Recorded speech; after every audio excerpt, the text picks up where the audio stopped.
नमस्कार, स्वागत है आपका। आप देख रहे हैं उत्तराखंड का महासंग्राम और मैं हूं आपके साथ श्रेया दीक्षित। शुरुआत करते हैं। उत्तराखंड में ब्यूरोक्रेसी पर समय समय पर सवाल उठते रहते हैं और धामी अधिकारियों के पेच कसते रहते हैं। एक बार फिर सीएम पुष्कर सिंह धामी ने लापरवाही बरतने वाले अधिकारियों को सख्त दिशा निर्देश दिए। मुख्यमंत्री पुष्कर सिंह धामी ने काम में लापरवाही बरत रहे अधिकारियों कर्मचारियों को चिन्हित करने और उन्हें अनिवार्य सेवानिवृत्त करने के निर्देश दिए। इतना ही नहीं, अपराध और नशे के खिलाफ जो लोग कार्रवाई से बच रहे हैं उनकी भी लिस्ट तैयार करने के निर्देश दिए। देखिए रिपोर्ट।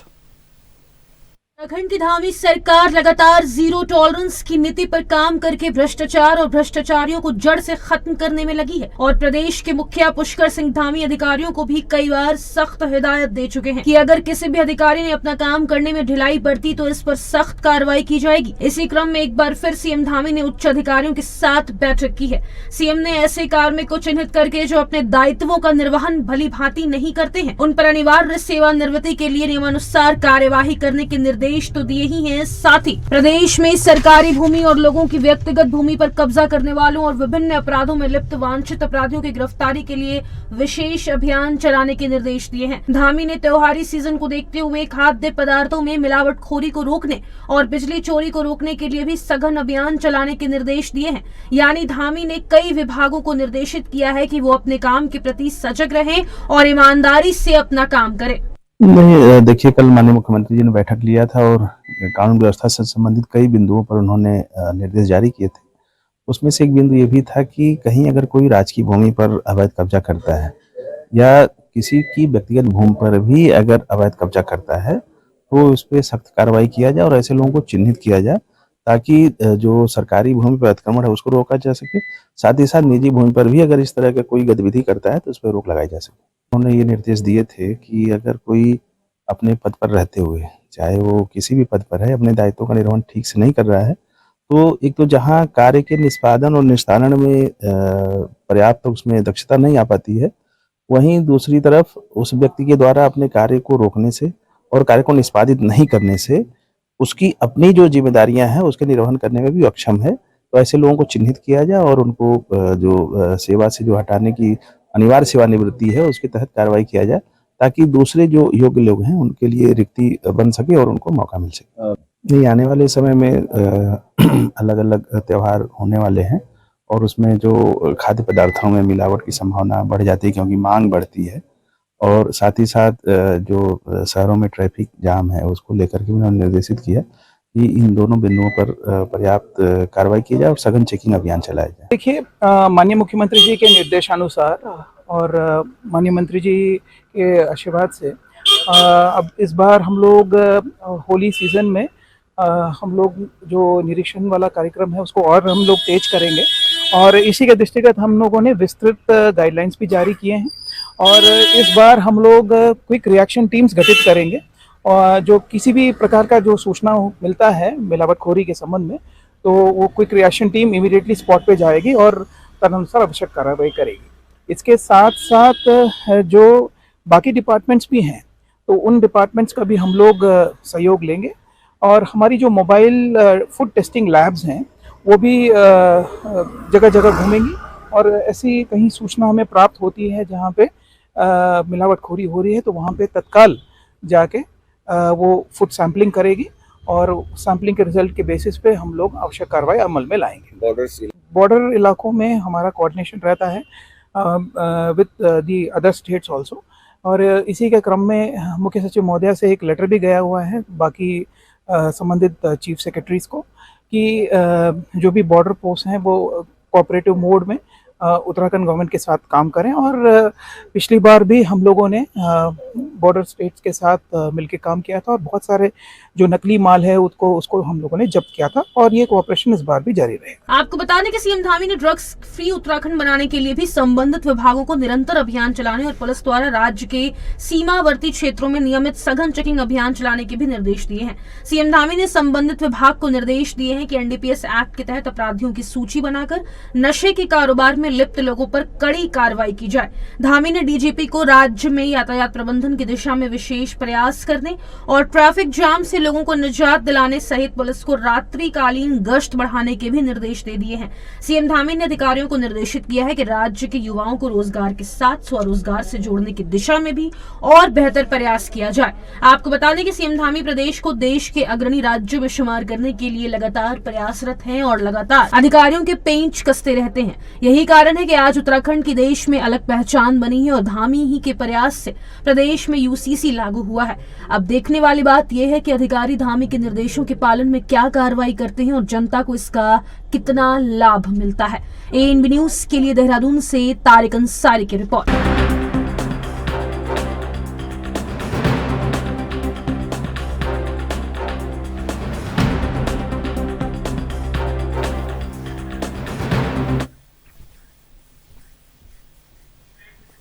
इसी पूरे मामले में चर्चा करने के लिए हमारे साथ कुछ खास मेहमान जुड़ गए हैं। तारुफ करवा देती हूँ हेमंत बगड़वाल, प्रदेश उपाध्यक्ष कांग्रेस से, संजीव वर्मा, प्रदेश प्रवक्ता बीजेपी से, और डॉक्टर विपिन चंद्रा, वरिष्ठ पत्रकार हमारे साथ जुड़े हैं। आप तीनों मेहमानों का हमारे साथ जुड़ने के लिए बहुत बहुत शुक्रिया।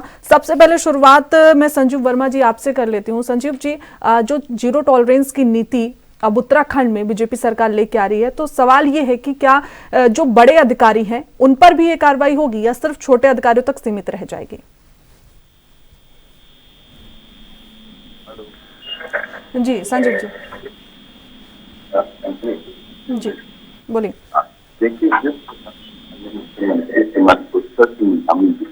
जिन्होंने विजन 2025 के अंतर्गत एक जो उनका एक स्पष्ट सोच के साथ जो वो काम कर रहे हैं, एक दृढ़ प्रबल इच्छा शक्ति, मजबूत इरादे और स्पष्ट क्लियर विजन के साथ माननीय मुख्यमंत्री जी यहाँ पर काम कर रहे हैं।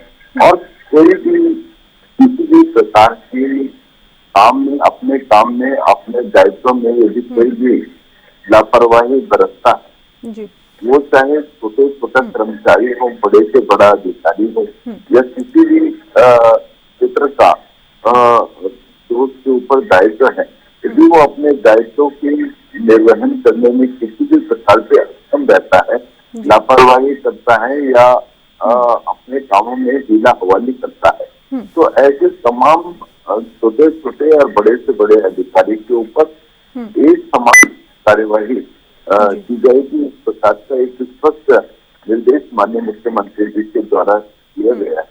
और जिस प्रकार से मैंने पहले कहा कि विजन 2025 के अंतर्गत हमने उत्तराखंड को देश का सर्वश्रेष्ठ राज्य बनाना है, और उसी दिशा में माननीय मुख्यमंत्री जी बहुत तेजी के साथ कदम ताल करते हुए लगातार काम कर रहे हैं।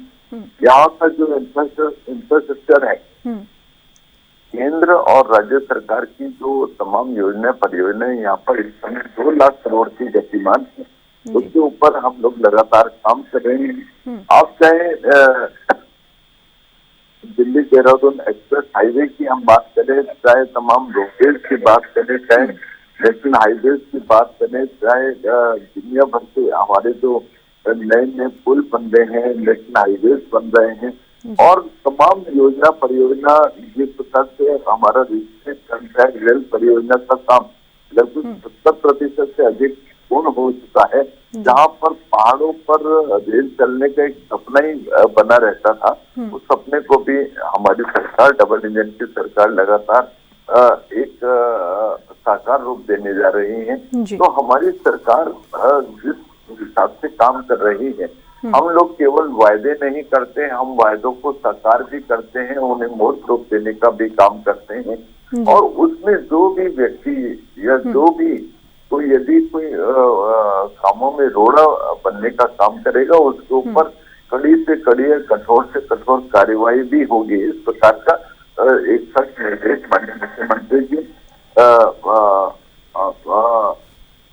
समय समय पर देते रहे हैं, और अभी तुरंत में उन्होंने इस प्रकार का एक संदेश दिया भी है हाई लेवल कमेटी की जो एक बैठक हुई।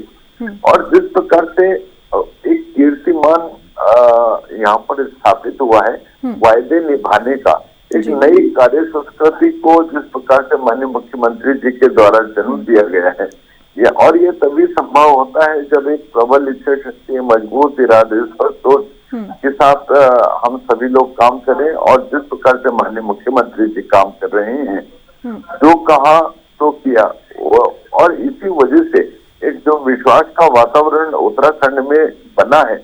जी।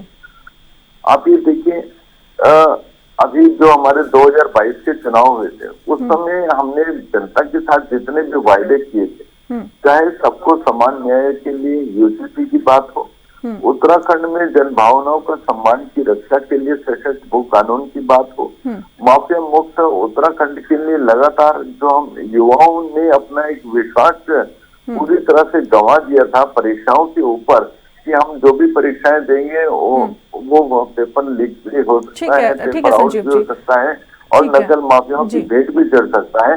तो युवाओं को में फिर से एक आत्मविश्वास जागृत करने में हमारी सरकार पूरी तरह से सफल हुई है और सख्त जो नकल विरोधी कानून हम लोग यहाँ पर लेकर आए हैं, जब से नकल विरोधी कानून उत्तराखंड में लागू हुआ है उसके बाद जितनी भी परीक्षाएं हुई, एक भी ऐसी परीक्षा नहीं है जिसमें किसी भी प्रकार से कोई नकल माफिया हावी रहा हो या कोई भी परीक्षा किसी भी माफिया की भेंट चढ़ी हो।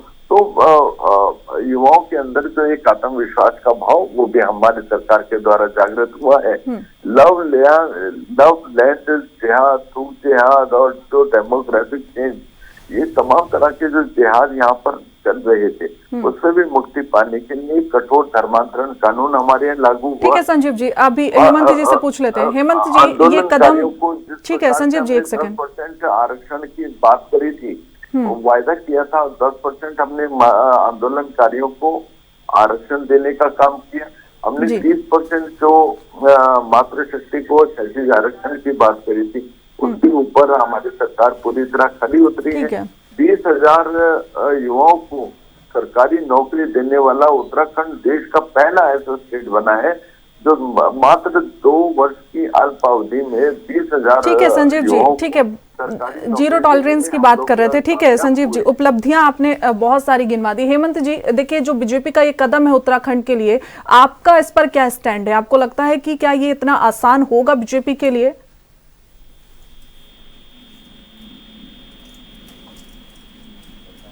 हेमंत जी आवाज, जी हेलो जी, हेमंत जी आवाज आ रही, बताइए, बोलिए।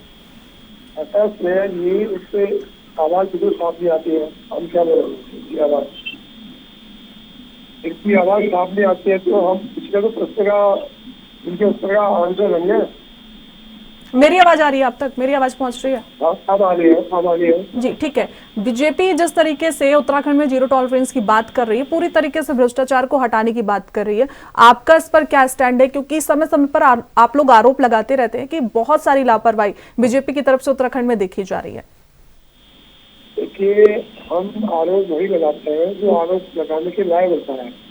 जो अच्छे कार्य होते हैं उसको समर्थन करते हैं, अपनी को बधाई देते हैं। अभी इन्होंने बात कही कि जो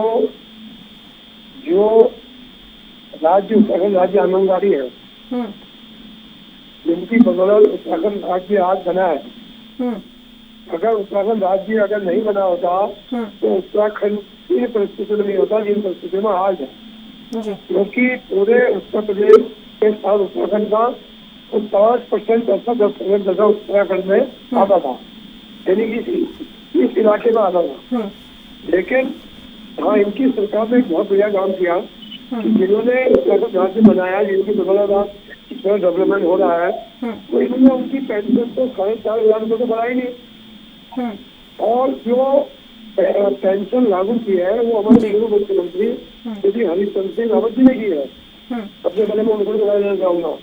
लेकिन इनकी सरकार ने अभी हाल ही में 20,000 रुपये पुराने एमएलए की पेंशन बढ़ा दी है, और जिनने उत्तराखंड राज्य बनाया उनकी पेंशन बिल्कुल नहीं बढ़ाई। ये कहाँ का है? जो दूध का दूध पानी का पानी होना चाहिए, उत्तराखंड राज्य आंदोलनकारी में पेंशन चाहिए। क्योंकि जब हमारे हिंदुस्तान जब आजाद हुआ तो जो हिंदुस्तान के स्वतंत्र सेनानी थे, उनकी तरह हमको भी सुविधाएं मिलनी चाहिए कि उत्तराखंड राज्य आंदोलन का भी सुविधाएं मिलनी चाहिए। एक बात तो मैं कहना चाहूंगा। नंबर तो दूसरा ये कहना चाहूंगा, अभी ये बात कर रहे थे कि हम नगर विरोधी कानून लाए, हमने उसका स्वागत किया, नगर विरोधी कानून था, जी लेकिन जितने संबंधित विभाग के परीक्षाएं हो रही है उसमें सम्मान लगन हो रही है और लोग उसको पकड़ने जा रहे हैं। तो नगर विरोधी कानून कहाँ सक्सेस हुआ है, मैं तो ये कहना चाहूंगा। जी ठीक है, और ये कह रहे कि डबल इंजन की सरकार है और हम सारे काम जो हमने चुनाव घोषणा पत्र में लिखे हैं वो सब कर दिया है। तो आज मैं इनसे पूछना चाहता हूँ कि जो पहाड़ के लोग हैं, जो दूर-दराज के लोग हैं, जैसे अल्मोड़ा के गांव हैं, रानीखेत के गांव हैं, पिथौरागढ़ के गांव हैं, सीटीहाट के गांव हैं, तो वहाँ के गांव वाले पलायन क्यों कर रहे हैं? क्योंकि वहाँ जितने भी हम खास सब्जी लोग लगा रहे हैं, अनाज उगा रहे हैं, इन सबको सुअर, बंदर और लंगूर खा जा रहे हैं। और प्लेन्स में भी अब हाथी आने शुरू हो गए हैं। पहले हाथी को यहाँ कभी हमने देखे भी अपने जीवन में कि यहाँ हाथी भी आए और यहाँ शेर भी आए, बाघ भी आए। पहले कभी नहीं आते थे, इक्का दुक्का कभी साल 2 साल में। अब तो हर रोज कभी रानीखेत में दिखाई पड़ा, लोगल में, कभी अल्मोड़ा में लोगल में दिखाई पड़ा, कभी अलवरी में दिखाई पड़ा है, नंदा रोड में। तो ये सब बातें मैं पूछना चाहूंगा कि सबके लिए अच्छा कार्य होना चाहिए, जनता की भलाई होनी चाहिए, जनता के लिए कार्य होनी चाहिए, जिससे जनता पलायन से रोक सके। ठीक है हेमंत जी। विपिन जी, देखिए, क्या आपको लगता है कि जो बीजेपी जीरो टॉलरेंस की बात कह रही है ये इतना आसान उत्तराखंड में होगा, या फिर इसे हम एक राजनीतिक स्टंट ही समझ के चलें, क्योंकि चुनाव आने वाले हैं उसको लेकर? बिल्कुल शेयर जी, ये जो इम्पोर्टेंट बात इन्होंने कही है, बीजेपी के जो प्रवक्ता आपके साथ में बैठे हुए हैं, और जो सिनारियो इस समय बना हुआ है पूरे स्टेट के अंदर, कि मुख्यमंत्री खुद जीरो टॉलरेंस की बात इसलिए कर रहे हैं क्योंकि सबको पता है कि 2027 का इलेक्शन नजदीक में है, और हालांकि 2025 है, तो ये कहना बड़ा मुश्किल होगा कि जो चुनाव है, चुनाव कितना नजदीक में है। चुनाव अभी हम दूर ही कह सकते हैं, लेकिन क्योंकि यहाँ पर पंचायत के इलेक्शन होने वाले हैं, अभी नगर निगम के चुनाव हो चुके हैं और पंचायत के इलेक्शन होने वाले हैं, तो उसको लेके जरूर एक माहौल बनाने का प्रयास किया जा रहा है कि जीरो टॉलरेंस की नीति सरकार बना रही है। जीरो टॉलरेंस की नीति सरकार इसलिए बना रही है क्योंकि कहीं ना कहीं उनको भी इस बात का पता चला होगा, सोर्सेज से पता चलता है, जो इनके एलआईयूज हैं उनसे पता चलता है, या कार्यकर्ताओं से पता चलता है, या फिर यहाँ की जो स्टेट की जनता है उससे ये पता चलता है कि यहाँ पर जो दिक्कतें हैं वो इस समय बहुत ज्यादा है, चाहे वो हम सड़क की बात करें, चाहे वो हेल्थ सेक्टर की बात कर लें, इसके अलावा हम लोग अन्य डिपार्टमेंटों की बात कर लें, तो सभी तरफ जो जीरो टॉलरेंस की नीति सरकार बना रही है, तो सिर्फ इसलिए क्योंकि अभी आपको पता होगा कि जब सत्र हुआ था तो सत्र में एक एक करके जो कांग्रेस के जो विधायक हैं उन्होंने अपनी बात उठाई थी, और उसमें सच्चाई के साथ में जो विधायकों ने अपनी बात कही, तो उससे बीजेपी की जो सरकार है वो बैकफुट पर आई थी, और बैकफुट पर आने के बाद कई बार तो ऐसा भी हुआ कि उनके विधायकों के द्वारा जो प्रश्न उठाए गए उस प्रश्नों का जवाब भी सरकार के जो मंत्री हैं वो सही से नहीं दे पाए। और ऐसे में जो है सरकार की किरकिरी होती है, और जब सरकार की किरकिरी होती है तो जरूर मुख्यमंत्री और जो बीजेपी पार्टी है वो संगठन जो है अपने जो सरकार के मंत्री हैं उनको कसना चाहती है, उनको सेक्रेटरीज को कसना चाहती है कि जीरो टॉलरेंस की नीति रहेगी, तो एक सरकार का जो मैसेज है पब्लिक के बीच में जो जाता है वो अच्छे से मैसेज जा पाए। तो मुख्यमंत्री इसीलिए बार बार इस तरीके की बात कह रहे हैं कि हमें जीरो टॉलरेंस की नीति को अपनाकर पूरे स्टेट में एक अच्छा माहौल बनाया जा सके। तो जरूर अच्छी बात यही है कि मुख्यमंत्री ने का जो ये प्रयास है कि जीरो टॉलरेंस की जो पॉलिसी है उसको प्रभावी तरीके से अगर लागू कर दिया जाए तो स्टेट की जो जनता है उसको काफी ज्यादा फायदा होता है। मैं आपको पुराने आंकड़ों की अगर मैं बात करूं तो हेल्थ सेक्टर की बात, जैसे अभी कांग्रेस के जो उपाध्यक्ष हैं ये भी बोल रहे थे अभी, तो कमोवेश जो है हेल्थ सेक्टर का बेहद ही बुरा हाल है, और सब सरकारें जो है, चाहे वो बीजेपी की सरकार पहले, कांग्रेस की सरकार पहले रही हो, तो कांग्रेस की सरकार भी ये कहती रही थी कि हम लोग हेल्थ सेक्टर को बहुत अच्छा कर रहे हैं, मजबूत कर रहे हैं, लेकिन पहाड़ पर डॉक्टर चढ़ते नहीं है। ऑपरेशंस के लिए आज भी जो पहाड़ के मरीज हैं उनको हल्द्वानी आना पड़ रहा है। जो अगर हम गढ़वाल की बात कर लें तो उनको भी देहरादून आके उनका ऑपरेशन हो रहे हैं, बड़े बड़े ट्रीटमेंट्स होते हैं। तो ये जो है हेल्थ सेक्टर की बात है। इस तरह से एजुकेशन की बात करें, जो हमारी प्राइमरी एजुकेशन है, तो प्राइमरी एजुकेशन में भी स्कूल में टीचर्स की जो संख्या है वो इतनी ज्यादा गिरती चली जा रही है, वो पहाड़ पे टीचर्स नहीं जाना चाहते हैं। तो ये जो है, जब ये जो विधानसभा में जो इसके क्वेश्चंस आए हैं उसकी वजह से मुख्यमंत्री जरूर चिंतित नजर आया और उन्होंने इस तरह के जो है लोगों से कहना शुरू किया, सरकार के अधिकारियों को कसना शुरू कर दिया है कि पहाड़ों पर डॉक्टर्स जाने चाहिए। उन्होंने कहा शिक्षा व्यवस्था मजबूत हो तो इसके लिए अध्यापकों की संख्या जितनी होनी चाहिए मानकों के अनुरूप वो उसको पूरा करने का प्रयास कर रहे हैं। तो इसके अलावा जो भ्रष्टाचार की एक बात कांग्रेस के जो कार्यकर्ता हैं वो भी लगातार कहते रहे कि भ्रष्टाचार बहुत चरम पर है। तो भ्रष्टाचार पे जो कार्रवाई करने का प्रयास किया जा रहा है उसमें भी शिकायतें, हजारों में शिकायतें हैं और हजारों में करीब करीब 300 से ज्यादा लोगों को अरेस्ट भी कर चुकी है जो विजिलेंस टीम है इनकी। तो ये राजस्व स्तर पर जो राजस्व विभाग है उसमें भ्रष्टाचार के कई मामले आए हैं, पुलिस के कई मामले सामने आए हैं। इसके अलावा खाद्य विभाग की जो टीम होती है वो जांच के नाम पे लोगों को परेशान करती है, तो उसमें जो है कई ऐसे मामले आए हैं। तो विजिलेंस ने उनको धरपकड़ करी है और उसमें कार्रवाई भी हुई है। लेकिन अहम बात यही मानी जा रही है कि आखिरकार जनता को कब तक जो है ये चीजें सहन करनी पड़ेंगी, भ्रष्टाचार सहन करना पड़ेगा और उनको वो जो है चाहती है कि शासन ऐसा होना चाहिए कि वो अपना काम बदस्तूर अच्छे से कर पाए, अच्छे से हेल्थ फैसिलिटी उनको मिल पाए, शिक्षा व्यवस्था मजबूत हो जिसमें उनके बच्चे ठीक से पढ़ पाए।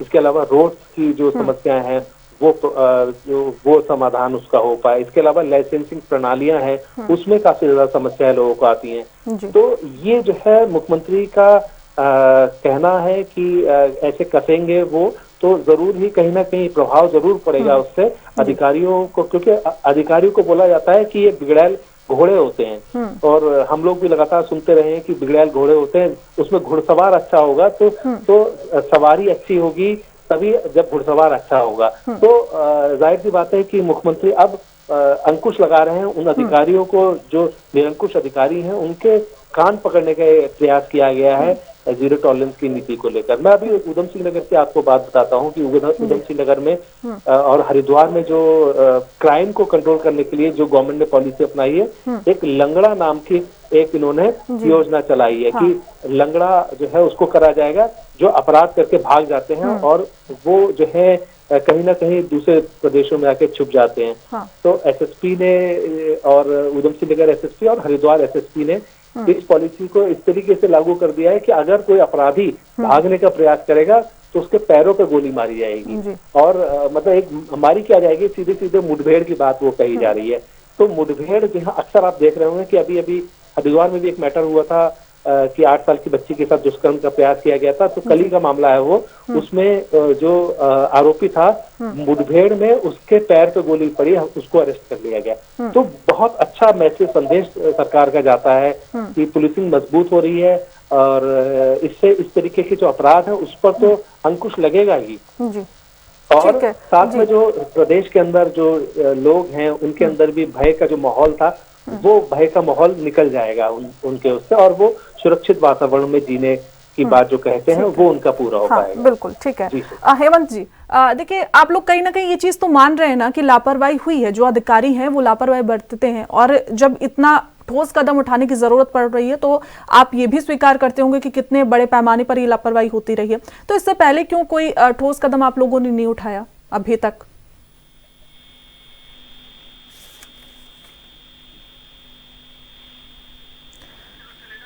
ठीक है, संजीव जी आवाज आ रही है आपके पास? जी ठीक है। हाँ, अभी तक जब आप ये बात को स्वीकार कर रहे हैं कि जिस तरीके से ये कदम उठाया जा रहा है, आप ये मानते हैं इसको कि जो अधिकारी हैं बड़े स्तर पर जो बैठे हुए वो बहुत लापरवाही बरतते हैं, बहुत भ्रष्टाचार होते हैं उत्तराखंड में, लेकिन इससे पहले क्यों आप लोगों ने कोई ठोस कदम नहीं उठाया? अब इतना कुछ करने की जरूरत पड़ रही है?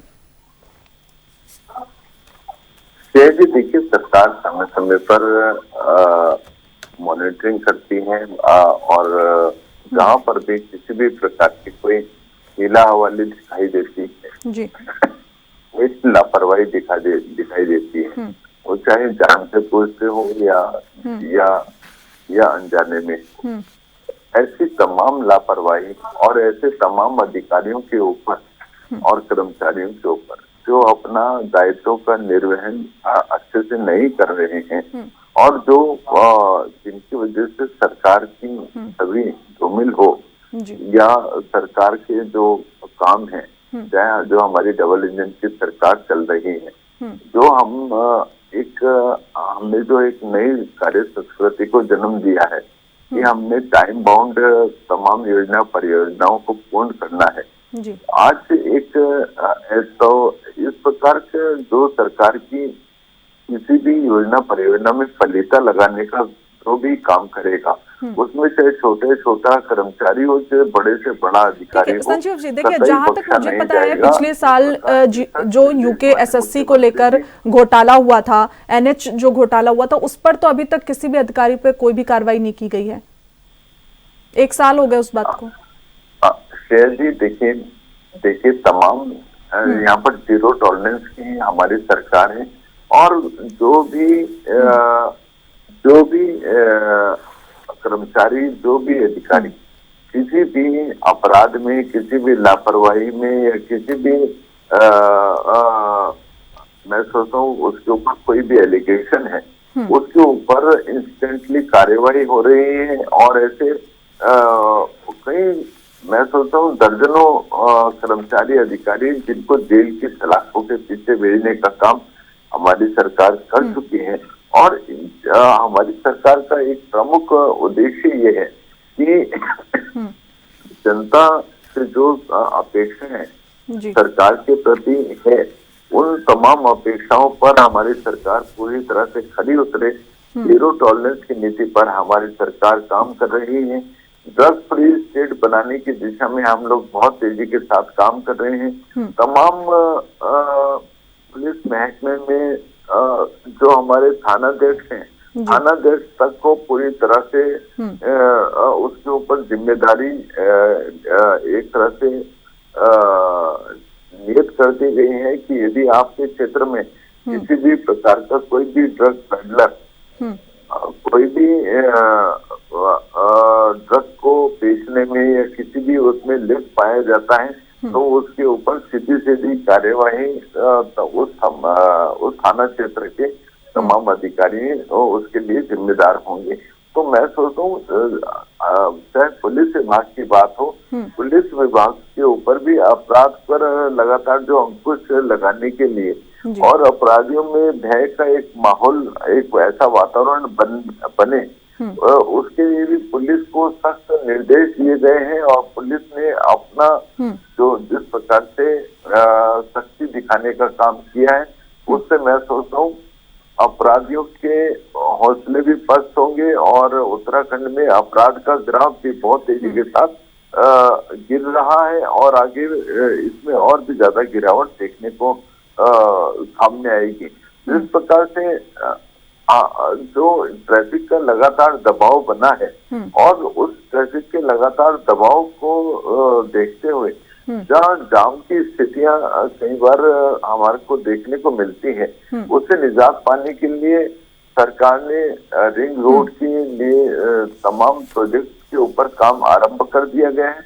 अभी आप देहरादून की यदि बात करते हैं तो रिस्पना नदी के ऊपर, ठीक है संजीव जी, आपसे एक और सवाल है संजीव जी, ठीक है, एलिवेटेड रोड्स हम लोग बनाने जा रहे हैं, जिससे ट्रैफिक का दबाव भी कम होगा और जाम की जो एक लगातार समस्या बनी रहती है। देखिए संजीव जी, जितनी उपलब्धियां आप बता रहे हैं ना, ये पहले ही हमने बता दी थी जो भी पैकेज चलाया था उसमें। मेरा सवाल आपसे ये है कि सरकार ये मान रही है ना कि भ्रष्टाचार कितने बड़े पैमाने पर वहां पर होता है, ये मान रही है? अगर मान रही है तो जो बड़े अधिकारी उन पर अभी तक क्यों कोई कार्रवाई नहीं हुई है?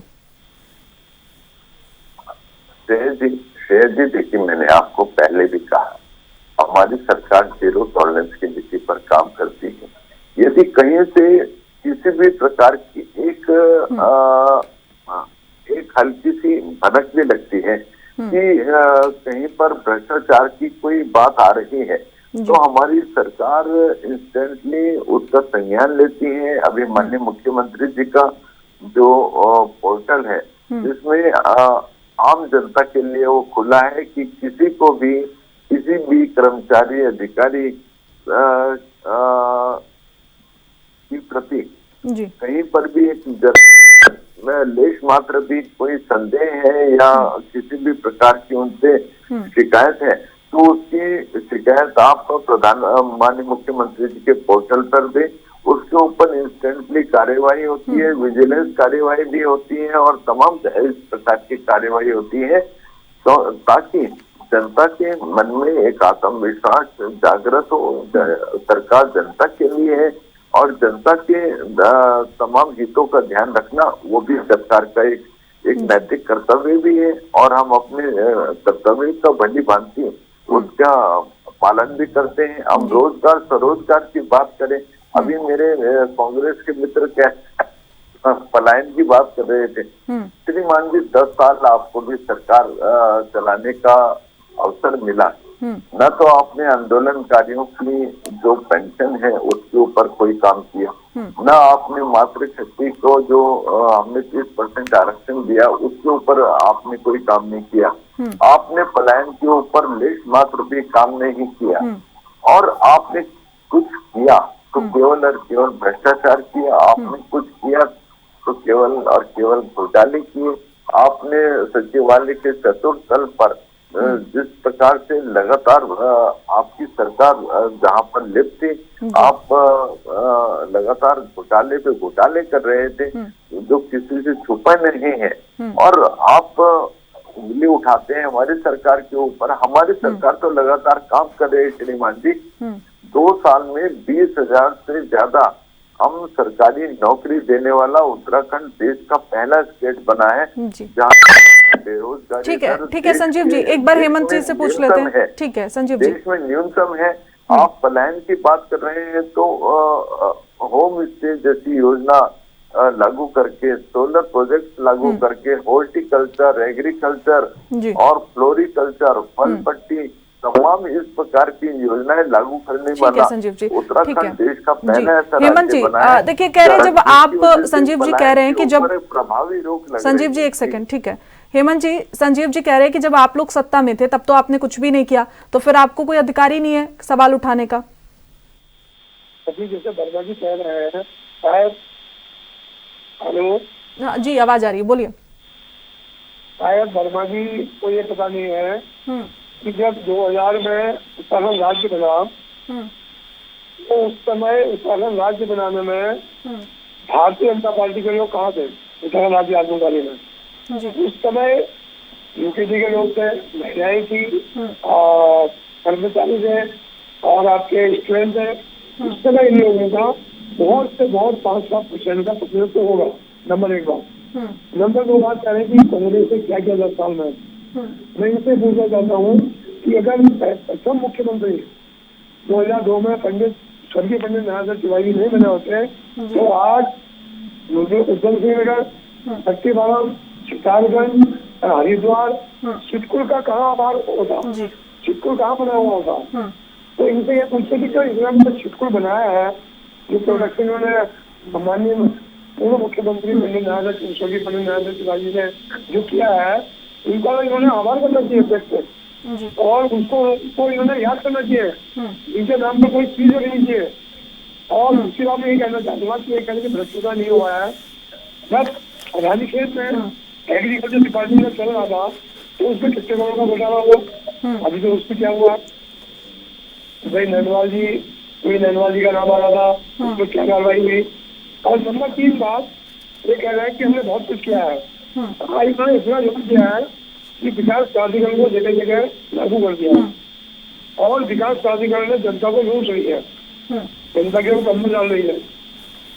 अगर कोई 1000 स्क्वायर फुट पर अपना मकान बनाता है तो उस पर भी कार्रवाई कर रही है, कोई कार्य बनाता है तो उस पर भी कार्रवाई कर रही है, कोई अगर सही कार्य कर रहा है तो उस पर भी कार्रवाई कर रही है।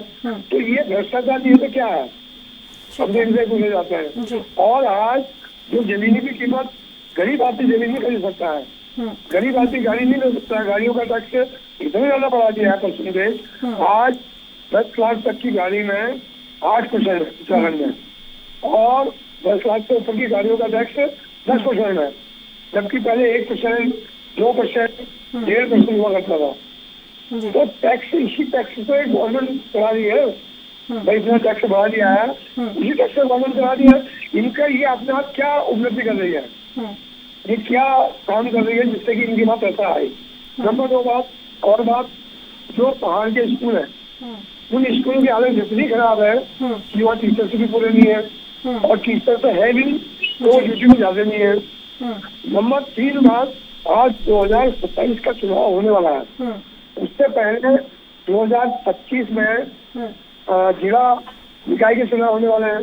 ये तो इसलिए बातें कर रहे हैं कि जो ये चुनाव छिड़ पाए हैं, पहाड़ में डॉक्टर की कमी है, पहाड़ में हॉस्पिटलों की इतनी ज्यादा खराब है और इस तरह परिस्थितियाँ कि आज वहाँ पे ट्रीटमेंट नहीं हो पा रहा है। अभी मैं देख रहा हूँ टीवी में नैनीताल का बीडी पांडे हॉस्पिटल, उसमें करोड़ों रुपए का ये सब लगे हैं, और आज ऑक्सीजन की वहाँ मात्रा नहीं है, ऑक्सीजन नहीं दे पा रहे, सब लोग ऑनलाइन ले रहे हैं, कोई बरेली जा रहे हैं। तो ये काम ऐसे काम करके क्या फायदा जो कि नहीं उतर रहे हैं जी। इसका मतलब कि ठीक है हेमंत जी, इनका जवाब ले लेते हैं हम संजीव जी से। संजीव जी, देखिए जो पहाड़ों में लोग रह रहे हैं, ना तो उनके पास हेल्थ की कोई सुविधा है, ना तो एजुकेशन की कोई सुविधा, इतने वो लोग परेशान है, उनके लिए आप लोग क्या कुछ कर रहे हैं? सवाल विपक्ष लगातार ये उठा रहा है क्योंकि जीरो टॉलरेंस की नीति से कुछ नहीं होगा आप जब तक काम नहीं करेंगे, क्योंकि परेशानी बहुत लंबे समय से है। जी देखिए, मैं सोचता हूँ कांग्रेस को यह तो दृष्टि दोष है, ये लोग विकास को देखना चाहते नहीं, या इनको विकास दिखता नहीं, या विकास देखने के बाद भी क्योंकि ये विपक्ष में है, इनकी आदत बन गई है हर चीज की आलोचना करना। तो मैं सोचता हूँ इनको पहले तो अपना आंखों का इलाज करवाना चाहिए अच्छे डॉक्टर से, जिससे इनको विकास देखने की आदत भी बने और विकास इनको दिखना भी आरंभ हो जाए। और जिस प्रकार से अभी मेरे कांग्रेस के मित्र कह रहे हैं कि ऑक्सीजन नहीं है, तो मैं इस बात पे आपको स्पष्ट एक उल्लेख करना चाहता हूँ। जिस समय कोरोना काल आया था तो हमारे 13 के 13 जिलों, जो हमारे जिला अस्पताल, तमाम जिलों के अंदर जो जिला अस्पतालों में अपने ऑक्सीजन प्लांट्स बिल्कुल अत्याधुनिक वाले लगाए गए थे। आज हर हॉस्पिटल में अपने ऑक्सीजन प्लांट्स हैं। इनके शासनकाल में मात्र 874 डॉक्टर पूरे उत्तराखंड में स्वास्थ्य बेड़े में हुआ करते थे। बिल्कुल, देखिए संजीव जी, उन्होंने काम नहीं किया इसीलिए वो सत्ता में नहीं है, विपक्ष में। अभी आप सत्ता में, इसलिए आपसे सवाल पूछे जा रहे हैं कि आप क्या काम कर रहे हैं, क्योंकि वो बोल रहे हैं। और अभी विपिन जी ने भी बताया कि पहाड़ों में जो हेल्थ की जो सुविधाएं हैं ना, वो बेहद खराब है। वहां से लोगों को हल्द्वानी आना पड़ता है इलाज करवाने के लिए, एजुकेशन की वहां पर व्यवस्था नहीं है। उस सवाल पर जवाब दीजिए। मैं उसी का बता रहा हूँ आपसे, लेकिन मेरे को ये भी बताना जरूरी है कि इनके समय पे क्या होता था, हमारे समय पे क्या हो रहा है, उसी के अनुसार आप उसका एक कंपैरिजन भी कर पाएंगे, है ना। तो मैंने कहा कि इनके समय पर जब इनकी सरकार थी उस समय 874 डॉक्टर्स केवल पूरे उत्तराखंड भर में थे। आज 3420 डॉक्टर हमारे स्वास्थ्य बेड़े में है और लगातार सुपर स्पेशलिस्ट डॉक्टर की नियुक्ति का क्रम अनवरत जारी है। और तमाम इनके समय पर जो वार्ड बॉय और जो क्या बोलते हैं उसको, जो दवाई देने वाले होते हैं, वो डॉक्टर्स की भूमिका निभाते थे। और आज तमाम कोई भी CHC PHC और सेंटर हो चाहे जिला अस्पताल हो, तमाम जगह डॉक्टरों की पर्याप्त व्यवस्था है, पर्याप्त मात्रा में वहाँ पर डॉक्टर उपलब्ध हैं, तमाम दवाइयों के भंडार उपलब्ध हैं, तमाम चाहे CT स्कैन से लेके MRI तक और एक्सरे से लेके MRI तक जितनी भी टेस्ट की सुविधाएं होनी चाहिए, वो तमाम इक्विपमेंट्स पर्याप्त मात्रा में हैं। 247 तरीके के जो टेस्ट हैं, पैथोलॉजी टेस्ट, वो सरकार की तरफ से पूरी तरह फ्री किए गए हैं। और डायलिसिस सेंटर्स पूरी तरह से जनता के लिए फ्री किए गए हैं। और तो आपको इस बात की भी जानकारी होगी, हमारे उत्तराखंड केवल और केवल एक ऐसा स्टेट है जहाँ बिल्कुल निम्न वर्ग से लेके उच्च वर्ग तक विदाउट एनी डिस्क्रिमिनेशन सभी के लिए अटल आयुष्मान योजना 5 लाख रुपए तक की लागू है। और ये केवल और केवल उत्तराखंड में ही इस प्रकार का प्रावधान है। तो मैं सोचता हूँ स्वास्थ्य की दिशा में जिस तरह से सरकार लगातार बहुत बेहतर काम कर रही है और इसको और आगे बढ़ाने का काम कर रही है। जिस तरह से नई शिक्षा नीति लागू करने वाला उत्तराखंड सबसे पहला स्टेट बना है। आज शिक्षा के क्षेत्र में हम देखें तो सबसे ज्यादा यूनिवर्सिटी उत्तराखंड में हायर एजुकेशन की। आज हम अपनी शिक्षा को रोजगार परक बनाने की दिशा में लगातार काम कर रहे हैं। शिक्षा के साथ साथ हम उसका अपने रोजगार में किस प्रकार से उसका उपयोग कर सकते हैं उस दिशा में भी सरकार लगातार काम कर रही है। और ये लोग अभी बात कर रहे थे, कांग्रेस पार्टी के प्रवक्ता अभी बात कर रहे थे 2000 की जिस समय राज्य बना था तो कांग्रेस पार्टी वो पार्टी थी जो बोलते थे कांग्रेस के बड़े नेता के कहीं कथन था जिसने कहा था कि उत्तराखंड मेरी लाश पर बनेगा। आप तो दूर से दूर तक उत्तराखंड के पक्ष में कभी रहे ही नहीं, तो आपको तो इस बात को बोलने का कोई नैतिक अधिकार भी बनता नहीं है। और जिस प्रकार से अभी आप सिडकुल की बात कर रहे थे श्रीमान जी, सिडकुल और तमाम जो औद्योगिक क्षेत्र हैं उसमें भारतीय जनता पार्टी का सबसे बड़ा योगदान रहा है। माननीय अटल बिहारी वाजपेयी जी उस समय देश के प्रधानमंत्री थे और स्टेट में कांग्रेस की सरकार थी और राजनीति से कहीं ऊपर उठते हुए एक बड़ा मन दिखाते हुए कि उत्तराखंड का विकास हो, उत्तराखंड में और एक औद्योगिक क्रांति आए। तो माननीय अटल बिहारी वाजपेयी जी के द्वारा उत्तराखंड को विशेष राज्य का दर्जा दिया गया, 1000 करोड़ का औद्योगिक पैकेज दिया गया और अगले 10 सालों तक के लिए 2013 तक यहाँ पर टैक्स हॉलिडे उत्तराखंड के लिए दिया गया, जिससे बड़ी मात्रा में यहाँ पर बड़े बड़े औद्योगिक घराने आए, सिडकुल की स्थापना हुई। किंतु जैसे ही 2007 में यहाँ से कांग्रेस की सरकार गई और तो इन्होंने दुर्भावना बताते हुए और दुर्भावना के चलते हुए उत्तराखंड से विशेष राज्य के दर्जे को भी छीनने का काम किया। क्योंकि केंद्र में 2004 से इनकी कांग्रेस की सरकार आ गई थी, तो इन्होंने कांग्रेस से केवल और केवल छीना है, किया कुछ नहीं है। इन्होंने विशेष राज्य के दर्जे को छीनने का काम किया, इन्होंने 1000 करोड़ का औद्योगिक पैकेज को छीनने का काम किया, इन्होंने टैक्स हॉलिडे को छीनने का काम किया। ठीक है संजीव जी, मेरे एक सवाल का जवाब दे दीजिए। जो जीरो टॉलरेंस की नीति आप लोग अपना रहे हैं, तो क्या जो सरकार में नेता बैठे हैं उनके जो रिश्तेदार होते हैं उनके भी नाम भ्रष्टाचार में लिप्त होते हैं? ये जो जीरो टॉलरेंस की नीति है, जो अधिकारियों पर जो कानून आप लोग लागू करेंगे, जो शक्ति उन पर बरतेंगे, वही सेम प्रोसेस जो नेता है उनके लिए भी लागू होगा उत्तराखंड में?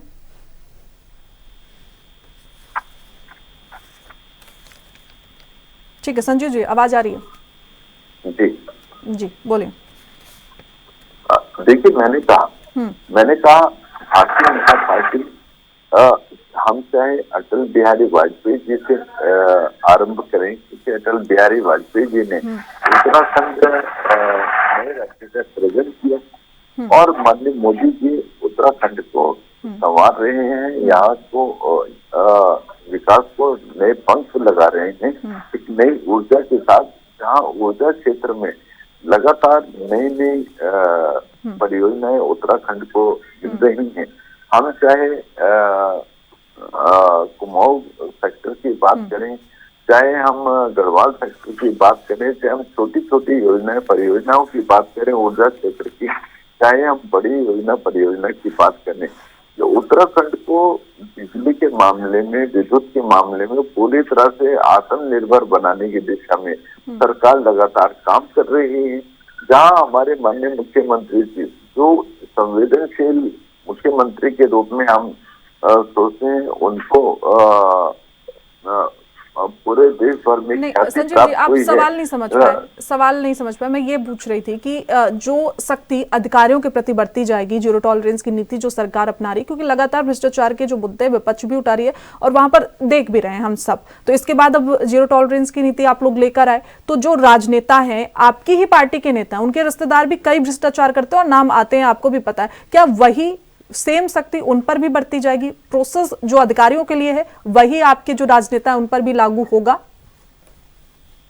बिल्कुल बिल्कुल। स्ट्रेटजी देखिए, हमने कहा ना जीरो टॉलरेंस की नीति, तो जीरो टॉलरेंस की नीति यानी कि कोई मेरा अपना नहीं, कोई मेरा पराया नहीं जी। कोई उसमें चाहे कर्मचारी हो, चाहे अधिकारी हो, चाहे कोई किसी भी वर्ग का हो, चाहे अगर उसमें कोई जनप्रतिनिधि भी यदि उसके अंदर शामिल पाया जाएगा तो उसके लिए भी वही नीति लागू होगी, उसके ऊपर भी वही दंड संहिता लागू होगी, उसके ऊपर भी वही कड़ी से कड़ी नीति और कड़ी से कड़ी कार्यवाही सुनिश्चित की जाएगी कि किसी के लिए भी इसमें कोई छूट का कोई वो नहीं है। मुझे जवाब मिल रहा है। और मैं सोचता हूँ ठीक है, मैं विपिन जी से पूछ लेती हूँ। विपिन जी, देखिए लगातार सरकार के ऊपर कई भ्रष्टाचार के आरोप लगाए जा रहे थे और सदन में भी इस मुद्दे को जोर शोर से उठाया जा रहा, कई खबरें भी वहां से निकल के आ रही, तो आपको क्या लगता है कि ये सरकार अपनी नाकामी छुपाने के लिए इस तरह के जो ब्यूरोक्रेसी है उनको बलि का बकरा बना रही है, या वास्तव में सरकार जो जीरो टॉलरेंस की नीति लेके आई है ये असर करेगी? सरकारों में ये पहले से ही होता रहा है, जिसकी सरकार रही हो, चाहे वो बीजेपी की सरकार अब है या फिर कांग्रेस की सरकार पहले रही है, तो उनके रिश्तेदार नौकरियों में लगते हैं, उनके रिश्तेदार, उनके सगे संबंधी बड़े बड़े कारोबार करते हैं, इसलिए क्योंकि उनको सत्ता का लाभ लेना होता है। तो उससे अछूती, चाहे वो कांग्रेस हो और अब बीजेपी भी, उससे अछूती नहीं है। और ये मामले जो है लगातार संज्ञान में आते रहते हैं, कई बार शिकायतें भी होती हैं, लेकिन शिकायतों को फाइलों में ही दबा दिया जाता है। तो ये कोई नई बात नहीं है कि आज पहले कांग्रेस करती रही और अब बीजेपी कर रही है, लेकिन मामलों को उजागर करने के बाद उस पर कार्रवाई होना ये बड़ी बात है कि सरकारें क्या कार्रवाई कर भी पाती है नहीं, क्योंकि अब सरकार बीजेपी की है, तो नैतिक दायित्व तो बीजेपी के कार्यकर्ताओं का भी बनना चाहिए। बीजेपी की जो सरकार है, सरकार के में जो बैठे हुए लोग हैं, उनके सगे संबंधियों के द्वारा जो ठेके पट्टे बांटने की बात होती है वो बांटे जाते हैं। इसके अलावा इन्फ्लुएंस करने की बात होती है, वो होते हैं। कई मामले उधम सिंह नगर में भी जो है संज्ञान में आया था, और देहरादून में भी कई ऐसे मैटर संज्ञान में आए हैं। इसको लेके शिकायतें भी लगातार होती रही हैं, लेकिन कार्रवाई नहीं हो पाती है। तो ये जो है कहना बड़ी बेईमानी की बात है कि जो है उसकी जांच होती है, और क्या अब तक कोई जांच में ये संज्ञान में आया कि इनको जो है इस पे कार्रवाई हुई हो? मुझे नहीं लगता कि ऐसा सरकारें कर पाती हैं कि अपने सगे संबंधियों पर उनके खिलाफ जांच हो और जांच में जो है उनके ऊपर कोई चार्ज इम्पोज किया जाए। तो मुझे लगता है कि चार्ज होने के बाद जांच हो, जांच में अगर तथ्य सही हैं तो उनपे भी ऐसी ही कार्रवाई होना चाहिए जिस तरीके से भ्रष्टाचारियों को जेल में सीखचों के पीछे भेजा जाता है। तो उस तरीके की कार्रवाई होना बहुत इंपॉर्टेंट है, तभी जो है एक साफ सरकार की जो इमेज है वो साफ हो पाएगी, सरकार की जो इमेज है वो एकदम पब्लिक के सामने बहुत अच्छे तरीके से हो पाएगी, साफ दिख पाएगी। देखिए सवाल तो ये उठ रहा है ना, राजनेता जो वहां उनके पार्टी के जो नेता हैं, उनके रिश्तेदार है, तो एक लंबा थोड़ा सा पास की रिश्तेदारी अगर हम देख लेते तो हो जाती, लेकिन सवाल तो ये भी उठ रहा है कि जो बड़े अधिकारी उन पर भी कार्रवाई करेंगे या नहीं करेंगे, क्योंकि छोटे अधिकारियों को तो हर बार हर चीज में दबा दिया जाता है, बड़े अधिकारियों पर कार्रवाई, क्योंकि भ्रष्टाचार अगर हो रहा है तो कहीं ना कहीं बड़े जो अधिकारी होते हैं उनके नॉलेज में होता है। बिल्कुल श्रेया जी, आपने बात कही है, जो बड़े अधिकारी हैं वो तो उनका जो इन्वॉल्वमेंट है वो आप कहीं ना कहीं देखेंगे। वे भी आपको मैं हाल ही का बात बताता हूँ, जो उत्तराखंड के पर्यटन मंत्री हैं, तो पर्यटन मंत्री के जो सुपुत्र हैं उनके ऊपर भ्रष्टाचार के आरोप किसी ठेके को लेके दिए गए थे और करे गए थे, तो उसमें उन्होंने उनके जो बेटे हैं उनको वो कॉन्ट्रैक्ट छोड़ना पड़ गया। तो ये बीजेपी की हाल ही की मैं बात बता रहा हूँ आपको, जो पर्यटन मंत्री सतपाल महाराज जी, उनके बेटे को एक बड़ा कॉन्ट्रैक्ट मिला था और उस कॉन्ट्रैक्ट को पे जब विपक्ष ने सवाल उठाए तो उनको छोड़ना पड़ा। रही बात अधिकारियों की, क्या उन अधिकारियों पे उन्होंने कार्रवाई करी? सरकार ने क्या उन अधिकारियों पर कार्रवाई करी जो इस टेंडर को दिलाने में उन्होंने मदद करी है? मुझे नहीं लगता है कि उस मामले पे कोई विपक्ष ने भी उस पर जवाब मांगा था। इसके अलावा आपको याद होगा कि जो लगातार यहाँ पर बॉबी पवार भी सवाल उठा रहे हैं कि उन अधिकारियों के खिलाफ भी कार्रवाई होनी चाहिए, बड़े अधिकारियों के खिलाफ, लेकिन वो अधिकारियों पे कार्रवाई नहीं होती है। सवाल ये भी है विपिन जी, देखिए इतना बड़ा टेंडर मिल गया और क्या किसी को नॉलेज भी नहीं थी क्या? बिल्कुल, आपने बिल्कुल इसी बात को लेकर विपक्ष भी लगातार मुद्दा बनाता हुआ दिखा था और उन्होंने बहुत तरीके से, अलग अलग तरीके से प्रदर्शन भी किया गया। तब जाके जो सतपाल महाराज जी ने उस टेंडर के को लेकर अपने बेटे को मना किया कि वो टेंडर नहीं लेंगे। तो वो टेंडर किसी तरीके से किसी और देने की बात कही गई थी, जो भी उसको लेकर क्वालिफाई करता होगा। तो ये नैतिकता वाली बात तो है ही है। एटलीस्ट मैं ये मान के चलता हूँ कि उन्होंने टेंडर ले तो लिया, लेकिन जब उनको पता चला कि उनके विभाग का ही मामला है, उनके बेटा उसमें जो है काम करना चाहता है, तो उन्होंने उस टेंडर को देने से इनकार ही कर दिया। बिल्कुल। तो क्या लगता है कि इन कई मामलों को, कई जो नियम होंगे, कई गवर्नमेंट की जो पॉलिसीज होंगी, उनको ब्रीच तो नहीं किया गया? ये इंपॉर्टेंट देखने वाली बात है कि कहीं कानून को, कहीं जो ऐसे जियोज होते हैं, गवर्नमेंट के जियोज को पास ऑन तो नहीं किया गया और वो उसको जो है ताक पर रखकर उस अधिकारी ने उसकी मिलीभगत से उसको टेंडर देने का प्रयास किया गया। तो इसकी भी जांच होनी चाहिए थी कि आखिरकार वो हुआ कैसे वो। ठीक है विपिन जी। हेमंत जी, देखिए उत्तराखंड में जो सरकार है, एक ड्रग्स फ्री उत्तराखंड भी अभियान चला रही है, इस पर आपको क्या लगता है, आपका स्टैंड क्या है? क्योंकि लगातार और कई हद तक जितनी खबरें हमारे पास आई हैं, जितनी जानकारी मुझे है, उस हद तक काफी उत्तराखंड में ड्रग्स को रोका गया है। ये जो नशे की चीजें वहां पर मिलती थी, उस पर काफी हद तक काबू पा लिया गया है। मैं तो ऐसा ये कहना चाहूंगा कि अगर पुलिस सुस्त है, और भ्रष्टाचार नहीं है पुलिस में, तो एक जगह भी ड्रग्स नहीं टिक सकती है। तो सवाल यही है, पुलिस आपको एक्टिव नजर आती है या फिर नहीं? नहीं, एक्शन में नजर तो आती है, लेकिन अगर पुलिस बिल्कुल चुस्त और दुरुस्त है और भ्रष्टाचार नहीं है पुलिस में, तो एक जगह भी ड्रग्स नहीं टिक सकती है, एक जगह भी। क्योंकि जो जाल खड़ा है, कहीं ना कहीं तो नक्सल है, चाहे उसमें प्रशासन का सदस्य है, चाहे उसमें पुलिस का सदस्य है, चाहे उसमें नेताओं का सदस्य है। और अभी अभी मेरे भाई साहब कैसे वर्मा जी कि इनके कार्यकाल में भ्रष्टाचार हुआ 10 साल। मैं इनसे पूछना चाहता हूँ, अभी ये कोविड की बात कर रहे थे, हरिद्वार में जब कोविड का समय था, तो उसके बाद हरिद्वार में बीजेपी के शासनकाल में कितना भ्रष्टाचार हुआ, अरबों रुपए का भ्रष्टाचार हुआ, उस पर क्या कार्रवाई हुई है? रानीखेत में करोड़ों का भ्रष्टाचार हुआ, उस पर क्या कार्रवाई हुई है? देखिए, पहले आदमी दूसरी अंगुली दिखाने से बढ़िया है कि वो अभी तक को भी अंगुली कर रहा है। दूसरे के घर यदि सीधे गए हैं तो पहले अपने घर को वो भी यही कह रहे हैं कि पहले आप उंगली उठा रहे हैं तो पहले अपने आप को देखिए कि आपकी सरकार में क्या कुछ काम हुआ था, वो भी आपकी बात कर रहे हैं। ये क्या हुआ ये बताएं। अगर हम तो नाम लेके कह रहे हैं, हरिद्वार में भ्रष्टाचार हुआ, उद्यम सिंह नगर में भ्रष्टाचार हुआ, रानीखेत में भ्रष्टाचार हुआ, और अभी अभी हमारे पत्रकार साहब को बढ़िया बात कर रहे थे कि जो मंत्री है उनके बेटे को जो ठेका दे दिया गया, तो क्या अधिकारी सोए हुए थे या किसी ने किसी मंत्री की या किसी भी मंत्री की किसी उसकी जब शिकायत गई होगी तभी तो उनको ठेका दिया गया? क्योंकि और लोगों के ठेके में इन्वॉल्व होकर के करते हैं, सही बात नहीं कर रहे हैं। हम तो ये कह रहे हैं कि ये अपना भी कार्य देख रहे, जितना हमने स्कूल का काम, स्कूल भी हमने बनाया है, स्कूल इन्होंने कितने स्कूल बनाए ये आपको बता दें। मैंने आपसे पहले पूछा, ये बताएं कि इन्होंने नए स्कूल कितने खोले हैं? भाई तिवारी जी के स्कूलों को छोड़ के अगर घर बना दिया है तो घर में लगाई बुदाई करके तो कोई नहीं हो सकता है। कितने स्कूल बनाए हैं इन्होंने, कितने हॉस्पिटल बनाए हैं, कितने पीएचसी बनाए हैं, देखिए पीएचसी बनाए हैं, हॉस्पिटल बनाए हैं, तो उसमें कितने डॉक्टर दिए हैं, कितने नर्स दिए हैं, कितना स्टाफ दिया है। और आज तो यहाँ तक भी है जो पानी और बिजली है मैं कह रहा हूँ कि अरुणाचल में इतनी परेशानी है पानी रीति की, और ऐसे ही नैनीताल में इतनी परेशानी है।